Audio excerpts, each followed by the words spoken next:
সত্যৰঞ্জন বৰাৰ বিৰুদ্ধে অসম চৰকাৰে বিহিত ব্যৱস্থা গ্ৰহণ কৰিব লাগে। সত্যৰঞ্জন বৰাই এটাৰ পিছত এটাকে সাম্প্ৰদায়িক বিতৰ্কিত মন্তব্য দি অসমৰ সাতাম পুৰুষীয় ঐক্য সংহতি বিনষ্ট কৰিব বিচাৰিছে।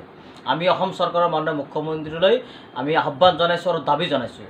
একেলগতে আমি এটা কথা আহ্বান জনাম যে ইমানবাৰ সত্যৰঞ্জন বৰা বিতৰ্কিত মন্তব্য কৰাৰ পিছতো অসমৰ বুদ্ধিজীৱীসকল নিৰপেক্ষ যিসকলক নিজকে নিৰপেক্ষ বুলি কয় সেই বুদ্ধিজীৱীসকলে কিয় সত্যৰঞ্জন বৰাৰ বিৰুদ্ধে মাত মাতা নাই, বা আমাৰ যিসকল সংখ্যালঘু মন্ত্ৰী সংখ্যালঘু যিসকল বিধায়ক যিসকল নেতা পালি নেতা এখেতসকলে কিয় অসম চৰকাৰৰ ওচৰত প্ৰেছাৰ ক্ৰিয়েট কৰা নাই আৰু বিধানসভাত কিয় এই প্ৰশ্নবিলাক উত্থাপন কৰা নাই আৰু ৰাজ্যপালক সাক্ষাৎ কৰি তেওঁক নাকি লগাব লাগে বুলি কিয় দাবী উত্থাপন কৰা নাই। গতিকে আমি আমচুৰ ফালৰ পৰা দাবী জনাইছোঁ অতি সোনকালে সত্যৰঞ্জন বৰা এণ্ড কোম্পানীক চৰকাৰে বিহিত ব্যৱস্থা গ্ৰহণ কৰক, নহ'লে ৰাজ্যখনত তেখেতৰ জৰিয়তে সাম্প্ৰদায়িক সংঘৰ্ষৰ সৃষ্টি হ'ব আৰু তাৰ কাৰণে জগৰীয়া অসম চৰকাৰ হ'ব।